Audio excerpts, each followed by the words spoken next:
In today's video, I'm going to teach you how to change Gmail language settings. Fix today here. Let's begin. First, go to the Gmail website and make sure you're already logged into your account. Once you're inside your inbox, click the settings gear icon in the top right corner.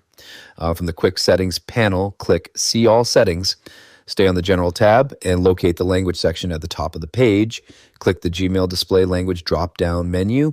A list of available languages will appear. Scroll through the list and select your preferred language. After selecting your language, scroll all the way down to the bottom of the page and click Save Changes. Gmail will refresh and the interface language will update based on your selection.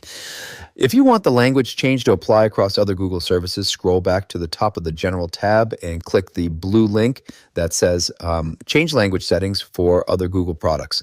This will open your Google account language settings page. Click the pencil icon next to your current preferred language to edit it and choose your desired language. Once updated, the change will apply to supported Google services linked to your account. If you found this useful, subscribe for more clear tutorials, and I'll see you in the next video. Congratulations.